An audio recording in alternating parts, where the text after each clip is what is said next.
ආදරණීය දරුවනේ ශුද්ධ ජීව විද්‍යාව අපි සාකච්ඡා කරගෙන එනවනේ 9 වෙනි ඒකකය. එහි 3 වන පාඩම් මාලාව තමයි මේ කර්මාන්ත හා සම්බන්ධ ශුද්ධ ජීව විද්‍යාව. ඒකේ සිද්ධාන්ත කරුණු සාකච්ඡා කරන දෙවනි පරිච්ඡේදය තමයි අද සාකච්ඡා කරන්නේ. පළවෙනි පරිච්ඡේදය තුල ගොඩාක් කරුණු අපි කතා කරා. හරි? ඒ කරුණු ප්‍රමාණය මේ පාඩමේ වැඩි නිසාම මම තවත් අලුත් පරිච්ඡේදයකට මේ පාඩම උගන්වන්නට තීරණය කළා. ඒ අනුව තමයි අද අපි පාඩම සාකච්ඡා කරන්න යන්නේ. ඉතින් කලින් අපි කර්මාන්ත හා සම්බන්ධ ක්‍රියාවලි සහ නිෂ්පාදන 11ක් ගැන කතා කළා. දැන් අපි කතා කරන්න යන්නේ එහි 12 වෙනි අදියර. බලන්න. පල් කිරීම. මොකද මේ පල් කරනවා කියන්නේ? පල් කරනවා කියපු ගමන් ඔබේ හිතේ ඇඳෙන්න ඕන රූප සටහනක් තියෙනවා. ඒ තමයි ලොකු වතුර වලක්. ඒ වතුර වල තුල ගිල්ලලා තියෙනවා පොල් එලි. මේක ඇඳෙන්න ඕනේ. මොකද අපි පොඩි කාලේ දැකලා තියෙනවා මේ වගේ අවස්ථා. ඔබත් දැකලා ඇති. හරි? පොල් එලි අරගෙන කරන විශේෂ කර්මාන්තයක් තියෙනවා. අදටත් ලංකාවේ. මේ කර්මාන්තය තමයි මේ කොහු කර්මාන්තය. මේ කොහු කර්මාන්තයේ ආශ්‍රිත නිෂ්පාදන කීපයක් තියෙනවා. ලණු කැරලි නිෂ්පාදනය කරනවා, කඹ නිෂ්පාදනය කරනවා, බුමුතුරුණු, පාපිසි නිෂ්පාදනය කරනවා. මේ වගේම කොසු මේ වගේ දේවල් නිෂ්පාදනය කරන්න යොදාගන්න අමුද්‍රව්‍යයක් තමයි මේ කොහු. ඉතින් මේ කොහු නිස්සාරණය කරගන්න අපි භාවිතා කරන ප්‍රධානම අමුද්‍රව්‍ය තමයි පොල් එලි. දැන් හන ගහේ හන පත්‍රත් අරගෙන හනකෙදිත් නිස්සාරණය කරගන්න පුළුවන් මේ වගේ. අපි ප්‍රධානම ක්‍රියාවලිය පොල් එලි කර්මාන්තය සම්බන්ධව සාකච්ඡා කරමු. පල් කිරීම එන්නේ එතෙන්ට. පල් කිරීම කියලා කියන එකට අර්ථ දැක්වීමක් තියෙනවා. ටිකක් නුහුරු අර්ථ දැක්වීමක්. නමුත් අපිට පාඩම් කරගන්න පුළුවන් අවබෝධ කරගත්තොත්. බලන්න මොකද්ද කියන්නේ කියලා. කාෂ්ඨීය කඳේ හෝ කොහු වැනි වෙනත් ශාක ද්‍රව්‍යයක අඩංගු කෙඳි ලිහිල් කිරීමේ ක්‍රියාවලිය. ඕනම ළමයිට තේරුම් ගන්න පුළුවන් සරලව පල් කිරීම කියන්නේ කෙඳි ලිහිල් කිරීමේ ක්‍රියාවලිය. හැබැයි එහෙම ලිව්වොත් ලකුණු ලැබෙන්නේ භාගෙට. මොකද ඔබ ලියන්නේ භාග උත්තරයක්නේ. කෙඳි ලිහිල් කිරීමේ ක්‍රියාවලිය කියන එක හරි. නමුත් ඉස්සරහට තියෙන තව පොඩි පද කීපයක් පැහැදිලි කරන්න. කාෂ්ඨීය කඳක හෝ කොහු වැනි වෙනත් ශාක ද්‍රව්‍යයක. බලන්න. කාෂ්ඨීය කඳෙහි හෝ කොහු වැනි වෙනත් ශාක ද්‍රව්‍යයක අඩංගු කෙඳි ලිහිල් කිරීමේ ක්‍රියාවලියයි. පල් කිරීම කියන්නේ කාෂ්ඨීය කඳෙහි හෝ කොහු වැනි වෙනත් ශාක ද්‍රව්‍යයක අඩංගු කෙඳි ලිහිල් කිරීමේ ක්‍රියාවලිය තමයි මේ පල් කිරීම කියලා අදහස් කරන්නේ. පල් කිරීම යනු කාෂ්ඨීය කඳෙහි හෝ කොහු වැනි වෙනත් ශාක ද්‍රව්‍යයක අඩංගු කෙඳි ලිහිල් කිරීමේ ක්‍රියාවලිය. දැන් මේ ක්‍රියාවලිය සාර්ථක කරගන්න නම් වතුරේ ගිල්ලලා තියන්න ඕනේ. පොල් එලි වතුරේ ගිල්ලලා තියන්න ඕනේ. ඊට කලින් අපිට සිද්ධ වෙනවා තව පොඩි වැඩක් කරන්න. පොල් එලි ටික හොඳට තලන්න ඕනේ. තලලා තමයි වතුරේ ගිල්ලලා තියන්න ඕනේ. එතකොට තමයි මේ ක්‍රියාවලිය තවත් කාර්යක්ෂම වෙන්නේ. මෙතනදී වෙන්නේ මොකද්ද? මේ වායුගෝලයේ පරිසරයේ ඉන්නව දරුවෝ ශුද්ධ ජීවි.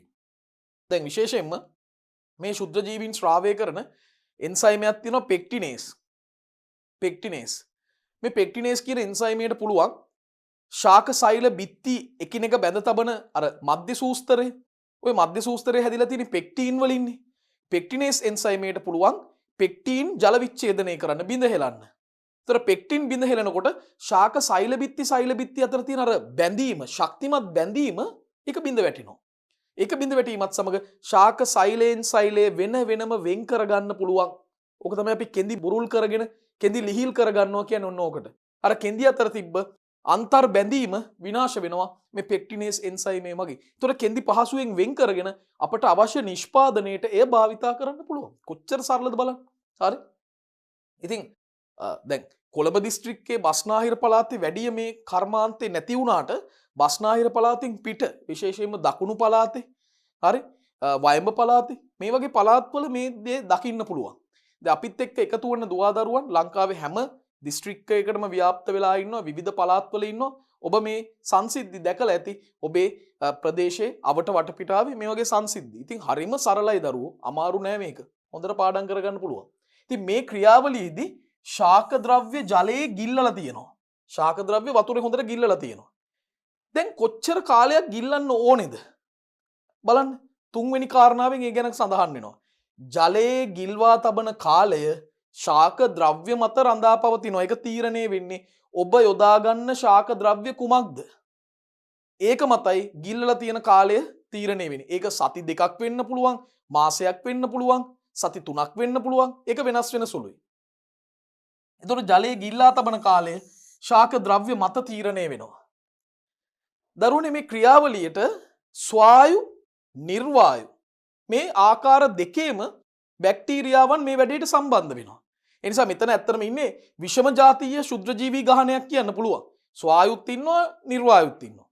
එතකොට ස්වායු මෙන්ම නිර්වායු බැක්ටීරියා අයත් විෂම ජාතීය ශුද්‍රජීවී ගහණයක් මගින් තමයි මේ ක්‍රියාවලිය සිද්ධ කරන්නේ. විෂම ජාතීය ශුද්‍රජීවී ගහණයක් තමයි මේ ක්‍රියාවලියට සම්බන්ධ වෙන්නේ. ලිහිල් වීම පහසු කිරීමට බැක්ටීරියා මගින් මම ඔබට කිව්වා මොකක්ද එන්සයිමය පෙක්ටිනේස් එන්සයිමය ප්‍රධාන වශයෙන් ශ්‍රාවය කරනවා. ලිහිල් වීම පහසු කරන්න බැක්ටීරියා මගින් මේ පෙක්ටිනේස් කියන එන්සයිමය ප්‍රධාන වශයෙන් ශ්‍රාවය කරනවා. මොකක්ද එන්සයිමය පෙක්ටිනේස්? පෙක්ටිනේස් වලින් මොකක්ද කරන්නේ? ලිහිල් වීම පහසු කරනවා. හැබැයි අපි මේක ඇත්ත කතාව දන්නවද? ලිහිල් වීම පහසු වෙනවා කියන්නේ අර ශාක සෛල බිත්ති එකිනෙක බැඳ තබන මධ්‍ය සූස්තරයේ තියෙන පෙක්ටින් ටික විනාශ කරනවා. පෙක්ටින් විනාශ කරන්න නම් ඒ නමට ගැලපෙන එන්සයිම් ඉන්න ඕනේ. පෙක්ටිනේස්, පෙක්ටිනේස්. ඒතර පෙක්ටිනේස් මගින් පෙක්ටින්ව ජල විච්ඡේදනය කළා. කඩලා බිඳලා දැම්මට පස්සේ ශාක සෛල අතර තියෙන අන්තර් සම්බන්ධතාවයේ ශක්තිමත් බැඳීම ඇති වෙනවා. බැඳීම නැති වෙනකොට කෙඳි වෙන් කරන්න හරියම පහසුයි. කෙඳි වෙන් කරන්න මාර ලේසි. පැහැදිලිද? හරි. එබැවින් දරුවනේ පල් කිරීම ගැන අපි කතා කරා. එන්න අර්ථ දැක්වීමට දැන් මාත් එක්ක කියමු. අපි මේක පාඩම් කරගමු මේ අර්ථ දැක්වීම. කාෂ්ඨීය කඳෙහි හෝ එහෙම නැත්නම් කොහු වැනි වෙනත් ශාක ද්‍රව්‍යයක පවතින මේ කෙඳි ලිහිල් කිරීමේ ක්‍රියාවලිය තමයි පල් කිරීම කියන්නේ. කාෂ්ඨීය කඳෙහි හෝ කොහු වැනි වෙනත් ශාක ද්‍රව්‍යයක අඩංගු කෙඳි ලිහිල් කිරීමේ ක්‍රියාවලිය. පැහැදිලිද? හරි. එහෙමනම් දරුවනේ පල් කිරීම ගැන හොඳ අවබෝධයක් ඔයා ලබා ගත්තා. අපි ඊළඟ ක්‍රියාවලියට යොමු වෙමු. ඔන්න හොඳම දෙයක් අපිට ගෙවල් වල කරන්න පුළුවන් දෙයක්. ජීව වායු නිෂ්පාදනය. ජීව වායු නිෂ්පාදනය. දැන් ජීව වායුව කියලා අදහස් කරන්නේ මොකද්ද? ඕක ඉස්සෙල්ලම දැනගන්න ඕනේ. හරි ගොඩක් අය දන්නේ නැහැ ජීව වායුව. සමහර දරුවෝන්ගෙන් අහපුවාම ජීව වායුව කියන්නේ මොකද්ද කියලා එකපාරටම කියනවා මීතේන් කියලා. දරුවනේ මීතේන් විතරක් නෙමෙයි. හැබැයි මීතේන් තමයි ජීව වායුවේ ඉන්න ප්‍රධානම සංඝටකය. මීතේන් තමයි ප්‍රධාන සංඝටකය.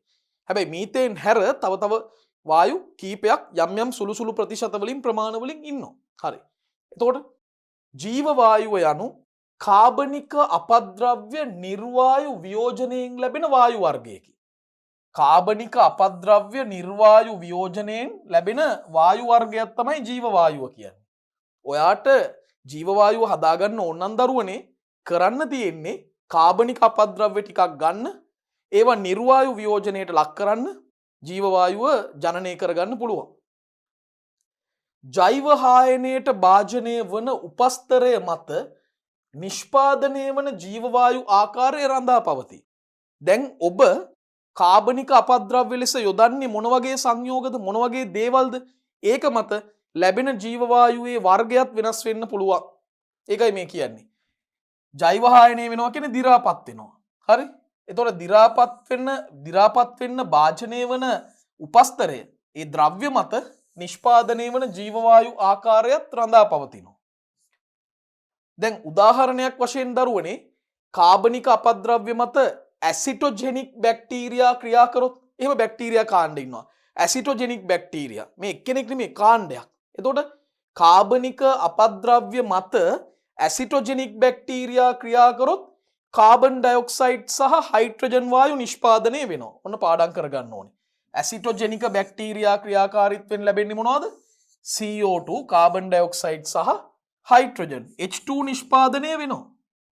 හයිඩ්‍රජන් නිෂ්පාදනය වෙනවා. හැබැයි කාබනික අපද්‍රව්‍ය මත මෙතනොජෙනික බැක්ටීරියා ක්‍රියාකාරීත්වයෙන් ලැබෙන්නේ මොනවද?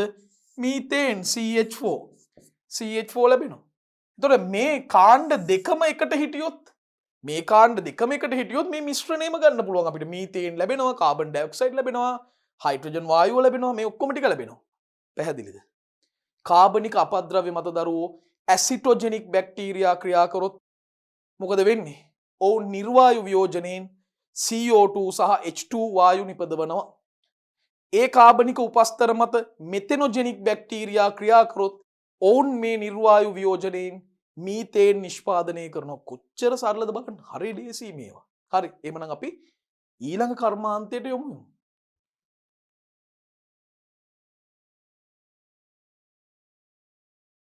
ඔන්න අලුත් එකක්. මේක ටිකක් ඔබට ජෛව ඉන්ධන නිෂ්පාදනය. ජෛව ඉන්ධන. හරි? දැන් පොසිල ඉන්ධන නෙමෙයි මේ කියන්නේ ජෛව ඉන්ධන. මේ දෙක. බලමු මොනවද කියන්නේ කියලා. පෙට්‍රෝලියම් පාදක වූ ඉන්ධන සැපයීම මිල අධික වන අතර සමහර විට අවිනිශ්චිත වේ. ඇත්තනේ. පෙට්‍රෝලියම් පාදක කරගත්ත ඉන්ධන තියෙනවනේ. පෙට්‍රල්, ඩීසල්, ඒ වගේ දේවල්. ඒවා සැපයීම මිල අධිකයි. දැන් අපි දන්නවා ඔපෙක් සංවිධානය තමයි මේ khනිජ තෙල් මිල තීරණය කරන්නේ. එතකොට ඔපෙක් සංවිධානයේ තීරණ අනුව khනිජ තෙල් මිල වරින් වර ඒ බොර තෙල් බැරලයක මිල උච්චාවචනය වෙනවා, අඩු වැඩි වෙනවා. ඩොලරයට සාපේක්ෂව රුපියලේ අගය පහත වැටීම නිසා මේ khනිජ තෙල් බැරලයක මිල වෙනස් වෙනවා. ඒ අනුව තමයි අපේ රටවල් වල මේ වගේ රටවල් වල විශේෂයෙන්ම පෙට්‍රල් ඩීසල් මිල වරින් වර කාලෙන් කාලෙට වෙනස් වෙන්නේ. එතකොට අපිට තේරෙන දේ තමයි පෙට්‍රෝලියම් පාදක කරගත්ත මේ ඉන්ධන සැපයීම මිල අධික ක්‍රියාවලියක්. ඒ වගේම මේක අවිනිශ්චිතයි. ඔබ හිතලා බලන්න.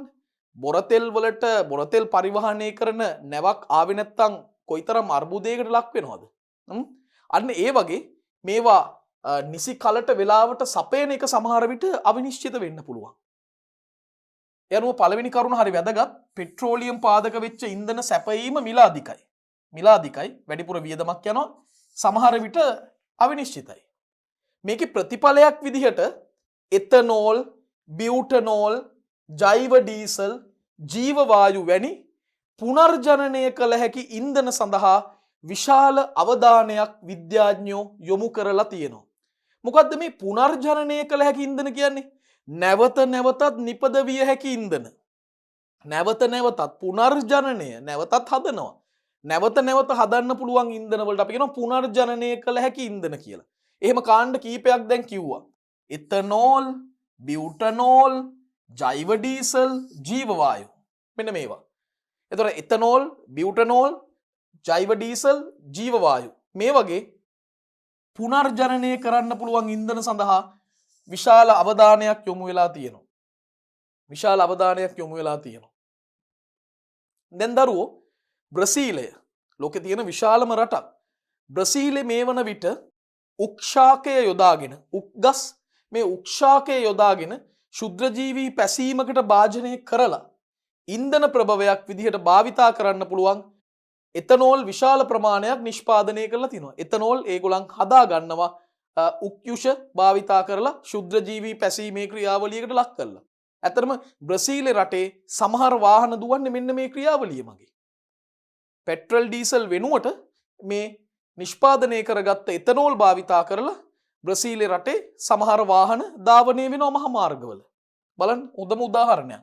බ්‍රසීලයේ උක්ෂාකය ශුද්‍රජීවී පැසීමට භාජනය කරලා ඉන්ධන ප්‍රභවයක් විදිහට පාවිච්චි කරන්න පුළුවන් එතනෝල්. එතනෝල් විශාල ප්‍රමාණයකින් නිපදවලා තියෙනවා. එතනෝල් විශාල ප්‍රමාණයකින් නිෂ්පාදනය කරලා තියෙනවා. ඒ වගේම මේ ජාන විකරණය කරපු ජානවල යම් යම් වෙනස්කම් වලට ලක් කරපු බැක්ටීරියා යොදාගෙන දැව, ඉවතලන කඩදාසි, ඉරිඟු ශාකවල කඳන් වැනි සෙලියුලෝස් සහිත ද්‍රව්‍ය භාවිතයෙන් එතනෝල් සහ බියුටනෝල් නිපදවීම සඳහා විද්‍යාඥයින් උත්සාහයන් දරලා තියෙනවා. ඒවා යම් යම් ප්‍රමාණ වලින් සාර්ථක වෙලා තියෙනවා. බලන්න ජාන දිග කරුණක් මං කිව්වේ. ජාන විකරණය කරපු බැක්ටීරියා යොදාගෙන ජාන වෙනස් කරපු ජානවල යම් යම් වැඩි දියුණු වීම කරපු බැක්ටීරියා භාවිතා කරලා දැව, ඉවතලන කඩදාසි, ඒ වගේම ඉරිඟු ශාකවල කඳන් මේ වගේ සෙලියුලෝස් සහිත ද්‍රව්‍ය. මේ හැමතැනම සෙලියුලෝස් තියෙනවනේ. දැවවල තියෙනවා, ඉවතලන කඩදාසි වල තියෙනවා, ඉරිඟු ශාකවල කඳේ තියෙනවා. මේ වගේ සෙලියුලෝස් සහිත ද්‍රව්‍ය භාවිතා කරලා එතනෝල්, බියුටනෝල් නිපදවන්න යම් යම් ප්‍රයත්නයන් උත්සාහයක් දරලා තියෙනවා. වෑයමක් දරලා තියෙනවා. දැන් ශුද්‍රජීවීන් ඇල්ගී වලින් ශුද්‍රජීවී ඇල්ගී වලින් එහෙම නැත්නම් අපි කියනවා ශුද්‍ර ඇල්ගී වලින් ජෛව ඩීසල් නිෂ්පාදනය සඳහා බොහෝ පර්යේෂකයෝ කටයුතු කරනවා. ඉතින් මෙන්න මේ දේවල් හොඳට මතක තියාගන්න ඕනේ. ශුද්‍ර ඇල්ගී වලින් ජෛව ඩීසල් නිෂ්පාදනයට උත්සාහයක යෙදෙනවා විද්‍යාඥයෝ. ඒ වගේම මෙතන මේ කියපු කාරණාව දැව, ඒ වගේම ඉවතලන කඩදාසි, ඉරිඟු ශාකවල කඳන් භාවිතා කරලා ඒ කඳන් වල තියෙන සෙලියුලෝස් සහිත ද්‍රව්‍ය භාවිතා කරලා එතනෝල්, බියුටනෝල් නිපදවන්න උත්සාහයන් දරලා තියෙනවා. ඉතින් මේවා අනාගතයේදී සාර්ථක වේවි. මෙන්න මේ දේවල් ගැනත් අපි හොඳ අවධානයකින් හොඳ අවබෝධයකින් කරුණු පාඩම් කරගන්න ඕනේ. අපි සාරාංශයකට එමු. පෙට්‍රෝලියම් පාදක කරගත්ත ඉන්ධන සැපයීමේදී මිල අධිකතාවය ගැටලුවක් වෙනවා. ඒ වගේ මේ ඉන්ධන අඛණ්ඩව ලබා ගැනීමේදී යම් යම් අවිනිශ්චිතතා ඇති වෙන්න පුළුවන්. ඉතින් ඒකේ ප්‍රතිඵලයක් විදිහට එතනෝල්, බියුටනෝල්, ජෛව ඩීසල්, ජීව වායු වගේ පුනර්ජනනය කරන්න පුළුවන් ඉන්ධන වර්ග නිපදවීම සඳහා විශාල අවධානයක් ලෝකයේම යෙද වෙලා තියෙනවා. දැන් හොඳම උදාහරණයක් මේ වන විට ප්‍රායෝගිකව ක්‍රියාත්මක වෙනවා බ්‍රසීලය කියන රටේ. ඒ රටේ උක්ෂාකය පාවිච්චි කළ මේ උක්යුෂ නිස්සාරණය කරලා ඒවා ශුද්‍රජීවීන්ගේ පැසීමේ ක්‍රියාවලියට ලක් කරලා මේ වන විට එතනෝල් නිෂ්පාදනය කරලා තියෙනවා. ඉන්ධන ප්‍රභවයක් විදිහට. බොන්න නෙමෙයි. ඉන්ධන ප්‍රභවයක් විදිහට එතනෝල් හදලා තියෙනවා. ඒ එතනෝල් භාවිතා කරලා ඒ රටේ සමහර වාහන හොඳින් ධාවනය වෙනවා අධිවේගී මාර්ගවල, මහා මාර්ගවල. දැන් ජාන විකරණය කරපු බැක්ටීරියා යොදාගෙන ජාන විකරණය කරනවා කියන්නේ ජානවල වෙනස්කම් කරලා වැඩි දියුණු කරපු එවැනි බැක්ටීරියා යොදාගෙන දැව, ඉවතලන කඩදාසි, ඒ වගේම ඉරිඟු ශාකවල කඳන්වල මේ වගේ ස්ථානවල තියෙන සෙලියුලෝස් සහිත ද්‍රව්‍ය ඒව භාවිතා කරලා එතනෝල්, බියුටනෝල් නිපදවන්න යම්කිසි උත්සාහයක් දරලා තියෙනවා. ඒ විතරක් නෙමෙයි. ශුද්‍ර ඇල්ගී භාවිතා කරලා ජෛව ඩීසල් නිෂ්පාදනය කරන්නත් බොහෝ පර්යේෂකයෝ ප්‍රයත්නයක් දරලා තියෙනවා. ඒවා යම් යම් මට්ටම් වලින් තව දුරටත් සාර්ථක වෙමින් ඉස්සරහටත් මේ පරීක්ෂණ කෙරෙමින් පවතිනවා. ඒක තමයි අලුත්ම තත්ත්වය. එහෙමනම් දරුවනේ ජෛව ඉන්ධන නිෂ්පාදනය ගැන කතා කරපු නිසා තවත් අලුත් කොටසකට අපි යොමු වෙමු.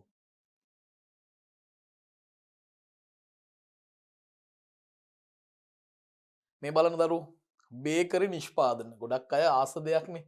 බේකරියෙන් හදපු කෑම වර්ග කන්න පාන්, මාළු පාන්, බනිස් මේ කණ්ඩ ආසයිනේ අපි. ඉතින් ඒව ගැනයි මේ කියන්නේ. ඉතින් මේකටත් ශුද්ධ ජීවීන් භාවිතා වෙනවා. හරි? අනන ලද පාන් පිටිවල තියෙන සීනි, බේකරි ඊස්ට් වල අඩංගු සැකරොමයිසස් සෙරවිසි එයාට පුළුවන් පැසීමට ලක් කරන්න. ඒතකොට මේ ක්‍රියාවලියට ගන්න ප්‍රධානම කෙනා තමයි සැකරොමයිසස් සෙරවිසි.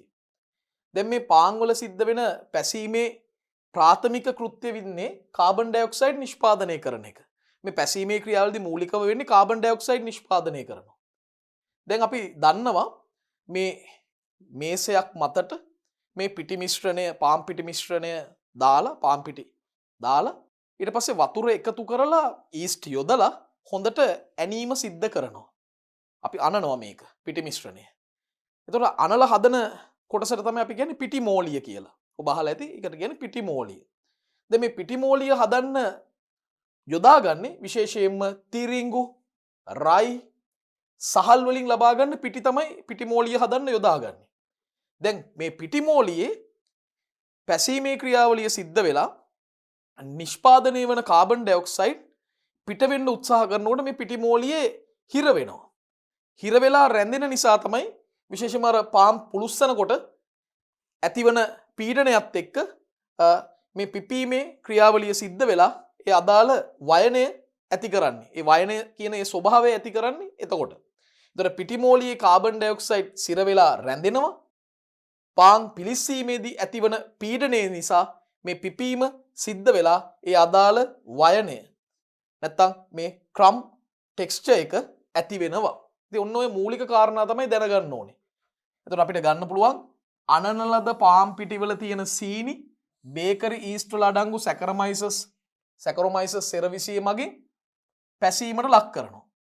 එතකොට පාන් වල සිද්ධ වෙන මේ පිටි මිශ්‍රණයේ සිද්ධ වෙන පැසීමේ ප්‍රාථමික කෘත්‍ය තමයි මූලික වැදගත්කම තමයි කාබන් ඩයොක්සයිඩ් හදාගන්න එක. පිටි මෝලිය නිර්මාණය කරන්න විශේෂයෙන්ම ගන්නේ තිරිඟු, රයි සහල් වලින් ලබාගත්ත පිටි. එතකොට මේ පිටි මෝලියේ කාබන් ඩයොක්සයිඩ් සිර වෙනවා පැසීම නිසා. ඒ සිර වෙලා රැඳෙන අතරේ පාන් පුලුස්සනකොට ඒ ඇති වෙන පීඩනය නිසා පිපීම සිද්ධ වෙලා අදාළ වයනය නැත්තම් මේ ක්‍රම් ටෙක්ස්චර් එක ඇති වෙනවා. ඔන්න ওই කාරණාව දැනගන්න ඕනේ. අපි ඊළඟ කොටසට දැන් යමු.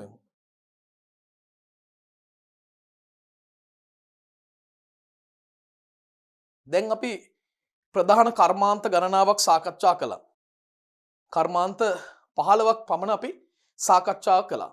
දැන් අපි සාකච්ඡා කරන්නේ මේ පරිසර කළමනාකරණයේදී කොහොමද ශුද්ධ ජීවීන්ව ඵලදායී ලෙස භාවිතා කරන්නේ? පරිසරයක් කළමනාකරණය කරනකොට ශුද්ධ ජීවීන් භාවිතා කරන්නේ කොහොමද? මේක ගැනත් ගොඩක් කරුණු අපි දැනගන්න ඕනේ.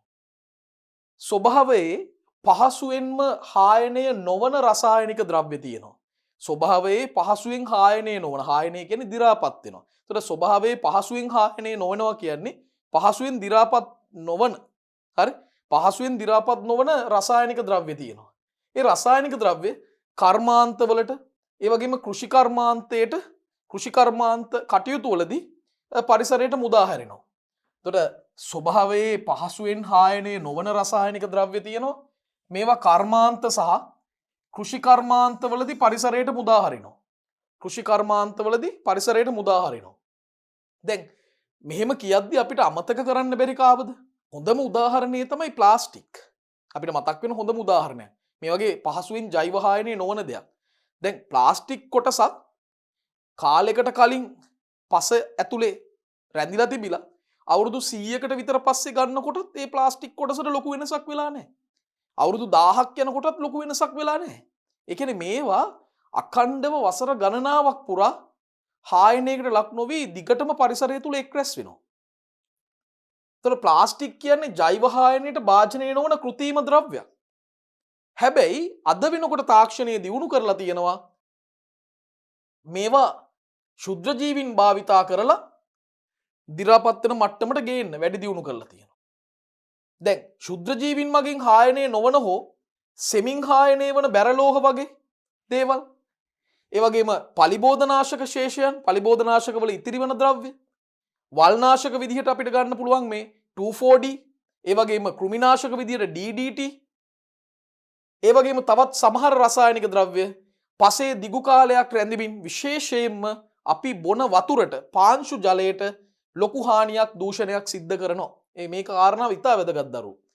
ශුද්ධ ජීවීන් මගින් හායනය නොවන හෝ හෙමින් හායනය වන බැරලෝහ වගේ දේවල්, පලිබෝධනාශක ශේෂ, ඒ කියන්නේ බැරලෝහ වගේ පලිබෝධනාශක ශේෂ, ඒ වගේම වල් පැලෑටි නාශක, 2,4-D, DDT වගේ කෘමිනාශක සහ තවත් සමහර රසායනික ද්‍රව්‍ය දරුවනේ පසේ දිගු කාලයක් රඳා පවතිමින් පාංශු ජලය පැහැදිලිවම දූෂණය කරනවා. ඉතින් මෙවැනි පාංශු ජලය තමයි මේ උල්පත් වලට, ලිං වලට එකතු වෙන්නේ.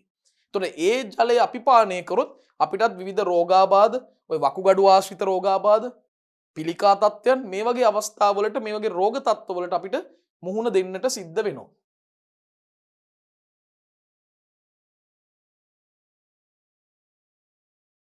දැන් ජෛව ප්‍රතිකර්මකරණය කියන්නේ මේ පරිසර කළමනාකරණයට අදාළව ශුද්ධ ජීවීන් යොදා ගන්න එක ක්ෂේත්‍රයක්. අපි බලමු මොකද්ද ජෛව ප්‍රතිකර්මකරණය කියන්නේ?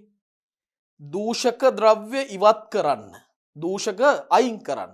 එහෙම නැත්නම් හායනයට හෝ විෂහරණයට ජීවීන් භාවිතා කිරීමේ තාක්ෂණය තමයි ජෛව ප්‍රතිකර්මකරණය නැත්නම් ජෛව ප්‍රතිකර්මණය කියන්නේ. මේ පද දෙකක් තියෙනවා. ප්‍රතිකර්මණය, ප්‍රතිකර්මකරණය. එතකොට දරුවනේ බලන්න අර්ථ දැක්වීම. දූෂක අයින් කරන්න, දූෂක ඉවත් කරන්න. එහෙම නැත්නම් හායනයට හෝ විෂහරණයට ජීවීන් භාවිත කිරීමේ තාක්ෂණය. ඒක තමයි ජෛව ප්‍රතිකර්මකරණය. දූෂක අයින් කරන්න, එහෙම නැත්නම් දූෂක හායනයට, එහෙම නැත්නම් විෂහරණයට, ඒ දූෂකවල තියෙන විෂගතිය ඉවත් කරන්න අපි ජීවීන් භාවිතා කරන ඒ තාක්ෂණයට තමයි කියන්නේ ජෛව ප්‍රතිකර්මණය කියලා. දැන් ස්වභාවිකව ජෛව ප්‍රතිකර්මණය පසේ සිද්ධ වෙනවා. ස්වභාවිකවත් ජෛව ප්‍රතිකර්මකරණයක් සිද්ධ වෙනවා. ඒක පස තුල සිද්ධ වෙන්නේ පාංශු ශුද්ධ ජීවීන් තමයි ඒක බලාගන්නේ. එතකොට ස්වභාවිකව ජෛව ප්‍රතිකර්මණය පසේ සිද්ධ වෙනවා. ගොඩක් අවස්ථාවල ජෛව ප්‍රතිකර්මණ ක්‍රියාවලි සඳහා ශුද්‍ර ජීවීන් අපිට යොදා ගන්න පුළුවන්. බොහෝ අවස්ථාවලදී මේ ජෛව ප්‍රතිකර්මණ ක්‍රියාවලි වලට ශුද්‍ර ජීවීන් අපිට ඍජුවම භාවිතා කරන්න පුළුවන්. හතරවෙනි කාරණාව මම ගන්නවා බලන්න. දූෂකවල ජෛව හායනය, මේ ජෛව හායන ක්‍රියාවලිය ඉහළ නැංවීම. දූෂිත පසේ ජලයේ වර්ධනය වන ශුද්‍ර ජීවීන් මගින් උත්තේජනය කරන්න පුළුවන්. මේ දූෂක වල ජෛව හායන ක්‍රියාවලිය ඉහළ නංවන එක දූෂිත පසේ ඒ දූෂිත ජලයේ වර්ධනය වන ශුද්‍ර ජීවීන් මගින් උත්තේජනය වෙනවා. දැන් දූෂිත ස්ථානයක තියෙන විශේෂිත දූෂක ප්‍රමාණය හායනය කරන්න, ඒක ඉවත් කරන්න තෝරාගත්ත ගති ලක්ෂණ සහිත ශුද්‍ර ජීවීන්ව හරි එහෙම නැත්නම් තෝරාගනු ලැබූ ගති ලක්ෂණ දරන ප්‍රවේණිකව වෙනස් කරපු ප්‍රවේණිකව විකරණය කරන ලද ශුද්‍ර ජීවීන් යොදා ගන්න පුළුවන්. මේ දිග කාරණාවකින් මේ පස්වෙනි කරුණෙන් කියන දේ හොඳට තේරුම් ගන්න.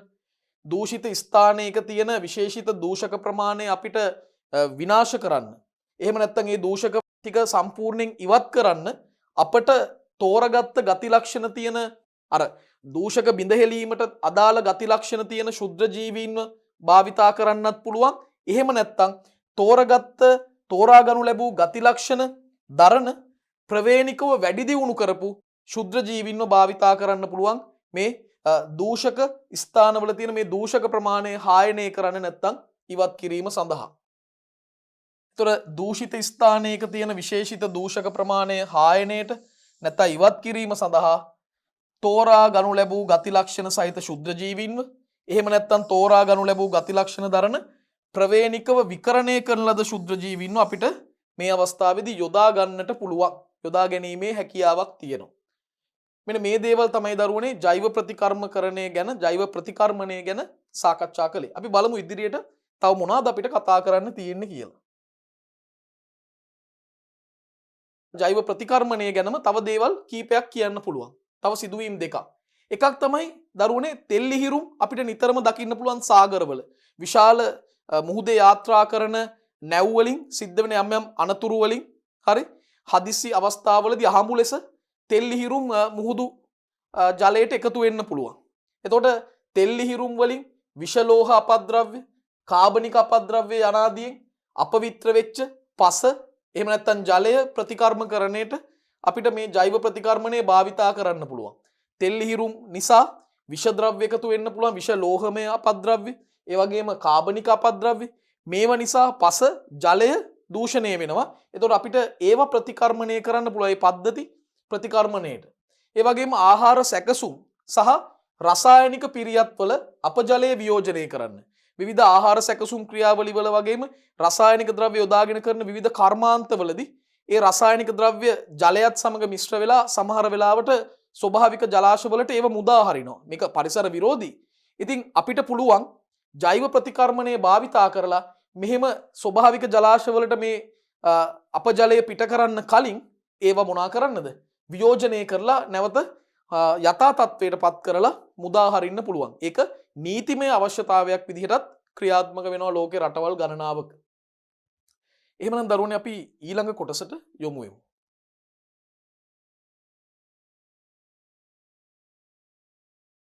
ඝන අපද්‍රව්‍ය පීලියම් කිරීම. මේ ඝන අපද්‍රව්‍ය කළමනාකරණය ගැනයි මෙතනදී සාකච්ඡා කරන්නේ. දරුවනේ නිවෙස් වලින් ඉවතලන ඝන අපද්‍රව්‍ය, ඒ කියන්නේ කසල.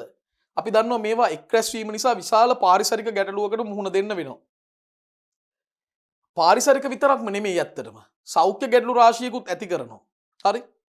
විශේෂයෙන්ම මේ වගේ කැලි කසල ගොඩවල් නිසා මැස්සන්, මදුරුවන්, ඒ වගේම අනෙකුත් කෘමි සතුන් සහ විශේෂයෙන්ම කෘන්තකයන්, මීයෝ වගේ සතුන්. මේ වගේ සතුන්ට බෝ වෙන්න වාසස්ථාන සපයන්නේ මේ වගේ විශාල කසල ගොඩවල්. දැන් කෙනෙක් අහන්න පුළුවන් ඉතින් ඒ අය බෝ වුණා කියලා ඇති ගැටලුවක් මොකක් හරි ප්‍රශ්නයක් තියෙනවද? පැහැදිලිවම තියෙනවනේ. මදුරුවන් බෝ වුණොත් ඩෙන්ගු, චිකන්ගුන්යා වගේ භයානක රෝගාබාධ පැතිරෙන්න පුළුවන් නේ. දැන් අවුරුද්දකට කොච්චර දෙනෙක් අපේ රටේ ඩෙන්ගු රෝගය නිසා මරණයටපත් වෙනවද? විශාල ප්‍රමාණයක්. විශේෂයෙන්ම වර්ෂාව ලැබෙන කාල සීමාවලදී ඩෙන්ගු රෝගීන් ප්‍රමාණය රෝහල් වල ඉතිරිලා යනවා. හරි? ඉතින් ඒ නිසා ඩෙන්ගු චිකන්ගුන්යා වගේ භයානක මදුරුවන්ගෙන් වැළඳෙන රෝග පැතිරෙන්න පුළුවන්. හරි? ඒ වගේම ආහාර ඔස්සේ නරක් වෙච්ච ආහාර ඔස්සේ පැතිරෙන විවිධ රෝගාබාධ පැතිරෙන්න පුළුවන්. ලෙප්ටොස්පයිරෝසියා වේවත් මියුණ වගේ රෝග පැතිරෙන්න පුළුවන්. ඉතින් මේ වගේ රෝග වාහකයන්ට බෝ වෙන මධ්‍යස්ථාන නිර්මාණය වුණාම එවැනි රෝග පහසුවෙන් ප්‍රජාව අතර පැතිරෙන්න පුළුවන්. හරි?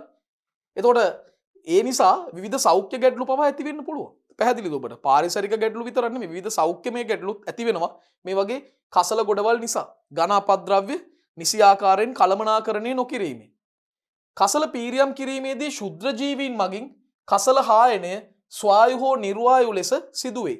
අපිට කසල පීරියම් කිරීමක් කරන්න පුළුවන්. කසල පිරිසිදු කිරීමක් කරන්න පුළුවන්. මෙතනදී ශුද්‍ර ජීවීන් භාවිතා කරලා මේ කසල බිඳ හෙලන්න පුළුවන්. මෙතනදී මේ බිඳ හෙලීමේ ක්‍රියාවලියට ස්වායු නිර්වායු මේ කාණ්ඩ දෙකෙන්ම අපිට ප්‍රයෝජන ගන්න පුළුවන්. හරි? එහෙනම් මේ පළවෙනි කාරණාව තමයි නිවෙස් වලින් ඉවතලන ඝන අපද්‍රව්‍ය නැත්නම් කසල එක්රැස් වීම නිසා ලොකු පාරිසරික ගැටලු වලට ලොකු සෞඛ්‍යමය ගැටලු වලට මුහුණ පාන්න පුළුවන්. දැන් කසල පීරියම් කිරීමේදී ශුද්‍ර ජීවීන් මගින් කසල හායනය ඒක කරන්න පුළුවන් ස්වායු හෝ නිර්වායු කියන ආකාර දෙකටම මේ වැඩේ කරන්න පුළුවන්. දැන් කොම්පෝස්ට් හදනකොට කොම්පෝස්ට් සෑදීමේදී මේ අපද්‍රව්‍ය ප්‍රමාණය හායනය කරන්න ප්‍රධාන වශයෙන් ස්වායු ජීවීන් තමයි ස්වායු බැක්ටීරියා තමයි දායක වෙන්නේ. කොම්පෝස්ට් සෑදීමේදී අපද්‍රව්‍ය ප්‍රමාණය හායනය කරන්නේ ස්වායු ජීවීන් යොදාගෙන. දැන් කොම්පෝස්ට් නිර්මාණය කරන බැරල් තියෙනවා. මේ බැරල් වල ඔබ දැකලා ඇති ඒ බැරල් සිදුරු කරලා තියෙනවා. ඇයි මේ සිදුරු කරන්නේ? එතකොට පහසුවෙන් ඒ සිදුරු හරහා වාතන ක්‍රියාවලියක් සිද්ධ වෙලා ඒ බැරල් එක ඇතුළට හොඳට වාතය ගලාගෙන ඉන්නේ. එතකොට තමයි ස්වායු බැක්ටීරියා වල ක්‍රියාකාරීත්වය වැඩි වෙන්නේ. අවසානයේදී අපද්‍රව්‍ය හියුමස් වැනි ස්ථායී ද්‍රව්‍ය බවට පත් කරයි. දැන් මේ කොම්පෝස්ට් සෑදීමේ ක්‍රියාවලියේදී අවසානයේදී සිද්ධ වෙන්නේ ඒ අපද්‍රව්‍ය ටික හියුමස් වගේ වටින ස්ථායී පෝෂණ ගුණයෙන් වැඩි ද්‍රව්‍ය බවට පත් කරන එක. සුසංහිතව ඇසුරු භූ පිරවීම් හෝ ගොඩවල් ලෙස කසල තැන්පත් කර ඇත. මේ සුසංහිතව අසුරනවා කියන්නේ මොකද්ද? සාමාන්‍ය භාෂාවෙන් කියනවා නම් හොඳට චප්ප කරනවා කියන එක. හොඳට පොඩි කරලා තලලා වගේ චප්ප කරලා අන්න එහෙම සුසංහිත ලෙස අසුරපු භූ පිරවීම් තියෙනවා. ඒ කියන්නේ මේ කසල ගොඩවල් කසල කොටස් අරගෙන යම්කිසි භූමි ප්‍රදේශයක මේකට තෝරගන්නේ ළමයිනේ විශේෂයෙන්ම ආන්තික උපාන්තතික බිම් තීරු. මේ කියන්නේ ආන්තික උපාන්තතික බිම් තීරු කියලා අදහස් කරන්නේ විශේෂයෙන්ම නිසරු බවක් තියෙන සාරවත් බව අඩු භූමි ප්‍රදේශ තියෙනවා පරිසරයේ. එවැනි භූමි ප්‍රදේශ තෝරගෙන ඒවා වල කසල තට්ටු විදිහට ස්තර විදිහට පතුරවනවා. පතුරලා ඒව උඩින් පස් දාලා හොඳට චප්ප කරනවා, තලනවා. මෙන්න මේකට තමයි කියන්නේ සුසංහිතව අසුරනවා කියලා. ඒතර මේවට තමයි කියන්නේ සනීපාරක්ෂක භූ පිරවීම් කියලා. අපිට ඉදිරි පාඩමකදීත් මේ ගැන කතා කරන්න පුළුවන් ඝන අපද්‍රව්‍ය කළමනාකරණයේදී. එතකොට දරුවනේ සුසංහිතව අසුරපු භූ පිරවීම් හෝ ගොඩවල් ලෙස කසල තැම්පත් කරන්න පුළුවන්. එතකොට ඒ වගේ අවස්ථාවලදී නිර්වායු තත්වයටතේ තමයි මේ ජීර්ණ ක්‍රියාවලිය සිද්ධ වෙන්නේ. ඒකත් මතක තියාගන්න ඕනේ. සුසංහිතව ඇසිරූ භූ පිරවීම් හෝ ගොඩවල් ලෙස කසල තැම්පත් කර ඇත. බොහෝ අවස්ථාවලදී ඒවා නිර්වායු තත්වයේ පවතී. ගොඩක් වෙලාවට ඒවා නිර්වායු තත්වයේ තමයි තියෙන්නේ. නිර්වායු තත්වයේ පවතිනවා. පැහැදිලිද? හරි.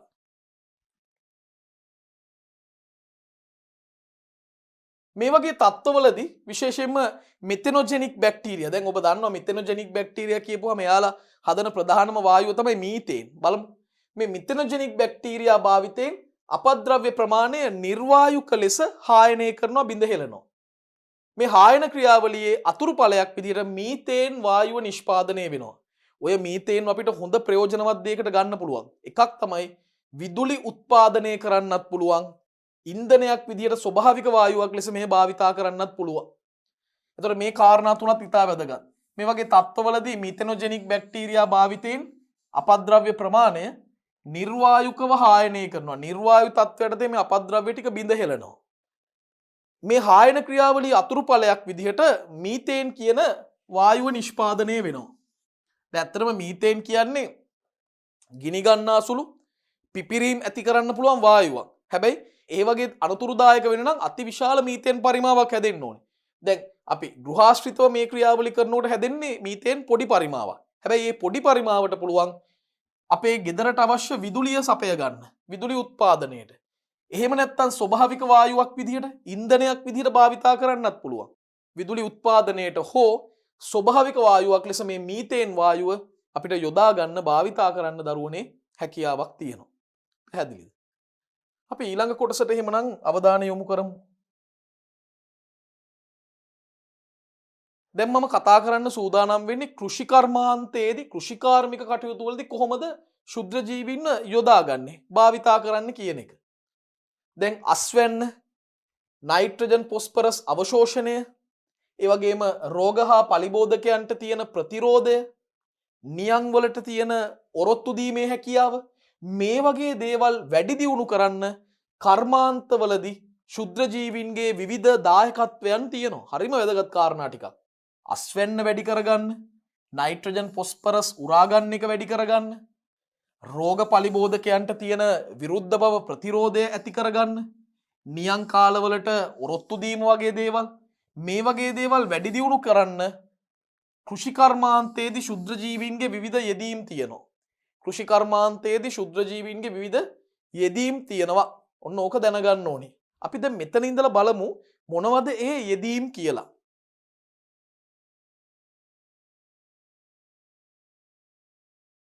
එකක් තමයි පළවෙනිම කාරණාව ජෛව පොහොර. දැන් මේ වචනෙන් හිතන්න මොකද්ද මේ කියන්නේ කියලා. පොහොරක් ජෛව කියන්නේ ජීවියෙක්. ඒ කියන්නේ ජීවියෙක්ව අපි පොහොරක් විදිහට භාවිතා කරනවා. මෙහෙම පොහොරක් විදිහට ජීවියෙක්ව භාවිතා කරනවාගේ අදහසක් තමයි ඔබට දැනෙන්න ඕනේ. බලමු මොකද්ද කියන්නේ කියලා. ශාක වර්ධනය හා විකසනය සඳහා ගහක් වර්ධනය වෙන්න, ඒ ගහේ යම් යම් විවිධ වෙනස්කම් ඇති වෙන්න, හරි?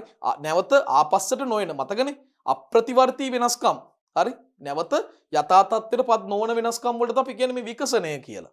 එතකොට ශාකයක් වර්ධනය වෙන්න, ඒ ශාකයේ විකසනය වෙන්න පසේ තියෙන අතිශයින්ම සීමාකාරී පුදුම විදිහට සීමාකාරී පෝෂකය තමයි මොනවද? පෝෂක ඇත්තටම දෙකක් තියෙනවා. එකක් තමයි පොස්පරස්, අනෙක තමයි නයිට්‍රජන්. ඔන්න ඊටාම වැදගත්. ශාක වර්ධනය හා විකසනය සඳහා පසේ තියෙන සීමාකාරී පෝෂක දෙකක් තියෙනවා. නයිට්‍රජන් සහ පොස්පරස්. හරි? මේවා හරිම සීමිත ප්‍රමාණ වලින් තමයි තියෙන්නේ. හැබැයි ඒ සීමිත ප්‍රමාණ සමහර වෙලාවට ශාකයට ප්‍රමාණවත් නැහැ තමන්ගේ වැඩ ටික කරගන්න. මොනවද මේ වැඩ ටික? වර්ධනය වෙන්න, විකසනය වෙන්න. හරි? ඒ හින්දා මේ පෝෂකවල ජෛව ප්‍රයෝජ්‍යතාවය වැඩි කරන්න. ඒ කියන්නේ මේ පෝෂක ශාකයට ලබා ගන්න වැඩි කරන්න, ලබා ගැනීමේ හැකියාව වැඩි කරන්න රසායනික පොහොර පසට යොදනවා. මොකද පසේ මේ පෝෂක ස්වභාවිකව තියෙන්නේ අඩුවෙන් නම් පසේ මේ පෝෂක ප්‍රමාණය වැඩි කරොත් තමයි ශාකයට වැඩි ප්‍රමාණ වලින් උරා ගන්න පුළුවන් වෙන්නේ. ඒ නිසා තමයි රසායනික පොහොර දාන්නේ. ඒ රසායනික පොහොරවල නයිට්‍රජන් පොස්පරස් අන්තර්ගතයි. නයිට්‍රජන් පොස්පරස් අන්තර්ගතයි. දැන් අපි යොදා ගන්න යූරියා පොහොරවල මේ නයිට්‍රජන් පොස්පරස් වගේ දේවල් තියෙනවා. කෘත්‍රිම පොහොරවල අධික භාවිතය නිසා ලොකු ගැටලු වගේකට මුහුණ පාන්න සිද්ධ වෙලා තියෙනවා. එකක් තමයි ওই රජරට ප්‍රදේශයේ ඇතිවෙන වකුගඩු ආබාධය. ඒ ආබාධයට හේතු වෙන්නේ මේ කෘෂි රසායනික ද්‍රව්‍ය පොහොර, රසායනික පොහොර භාවිතය. එතකොට කෘත්‍රිම පොහොරවල අධික භාවිතය නිසා පසේ ජලයේ ගුණාත්මක තත්ත්වය අඩු වෙලා විවිධ පරිසර ගැටලු එන්න පුළුවන්. හරි?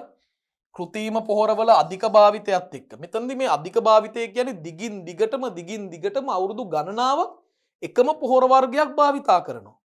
ඒ නිසා පසේ ජලයේ ගුණාත්මක තත්ත්වය දරුවනේ අඩු වෙන්න පුළුවන්. අඩු වෙලා විවිධ පරිසර ගැටලු වෙනවා.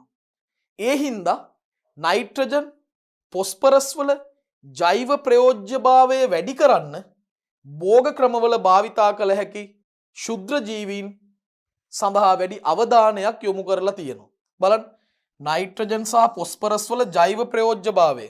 ඒ කියන්නේ ශාකයකට නයිට්‍රජන් පොස්පරස් උරා ගැනීමේ හැකියාව වැඩි කරන්න ඉහළ නැංවීම සඳහා භෝග ක්‍රමවල භාවිතා කළ හැකි ශුද්‍ර ජීවීන් කෙරෙහි වැඩි අවධානයක් යොමු කරලා තියෙනවා.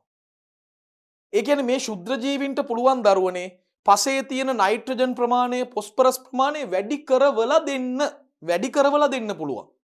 හරි? ශුද්‍ර ජීවීන්ට හැකියාවක් තියෙනවා පසේ සීමිත ප්‍රමාණයෙන් පවතින නයිට්‍රජන් පොස්පරස් ප්‍රමාණය වැඩි කරලා දෙන්න. හරි? එවැනි ශුද්‍ර ජීවීන්ට තමයි දරුවනේ අපි කියන්නේ ජෛව පොහොර කියලා. ඉතින් හරි ලේසි. මේ ශුද්‍රජීවී ආක්‍රමණිකයෝ කියන්නේ මොවුන් අපි පිටින් ගෙනල්ලා දාන්නේ. පිටින් එන කට්ටියනේ. ස්වභාවිකව ඉන්න කට්ටිය නෙමෙයි. පිටින් ගෙනල්ලා දානවා සමහරලාට වැඩි දියුණු කරපු කට්ටිය. ජාන විකරණය කරපු කට්ටිය. එතකොට මේ වගේ ශුද්‍රජීවී ආක්‍රමණිකයොන්ට තමයි අපි බය නැතුව කියමු ජෛව පොහොර කියලා. ජෛව පොහොර. හරි. දරුවනේ අපි මේකේ සාරාංශයකට එමු. ශාක වර්ධනය සහ විකසනය සඳහා පසේ තියෙන අතිශය සීමාකාරී පෝෂක වෙන්නේ දරුවනේ නයිට්‍රජන් සහ පොස්පරස්. නයිට්‍රජන් උයි පොස්පරස් උයි තමයි සීමාකාරී වෙන්නේ. ඒ නිසා මේ පෝෂකවල ජෛව ප්‍රයෝජ්‍යතාවය වැඩි කරන්න, ඒ කියන්නේ ජීවීන්ට මේ පෝෂක ලබා ගැනීමේ හැකියාව වැඩි කරන්න තමයි අපි පසට රසායනික පොහොර යොදන්නේ. පසට රසායනික පොහොර දානවා. හැබැයි දරුවනේ මේ වගේ කෘත්‍රිම පොහොරවල අධික භාවිතය නිසා පසේ ජලයේ ගුණාත්මක බව අපි කියන්නේ ක්වොලිටි එක ඒක ගොඩාක් දුරට අඩු වෙලා විවිධ පරිසර ගැටලු ඇති වෙනවා. ඒ නිසා මේ නයිට්‍රජන් පොස්පරස් වල ජෛව ප්‍රයෝජ්‍යතාවය වැඩි කරන්න අපිට පුළුවන් වැඩි දියුණු කරපු ශුද්‍ර ජීවීන්ව යොදා ගන්න. ඒ අයට පුළුවන් පසේ තියෙන නයිට්‍රජන් පොස්පරස් ප්‍රමාණය වැඩි කරලා දෙන්න.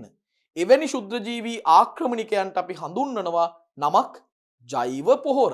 ජෛව පොහොර කියලා. දැන් ඔබ දන්නවා හොඳට මේ ගැන. එවනම් ආදරණීය දරුවනේ අපි ඊළඟ කොටසට යමු. තව කොහොමද කෘෂිකර්මාන්තයේදී ශුද්‍ර ජීවීන්ගේ භාවිත බලන්න.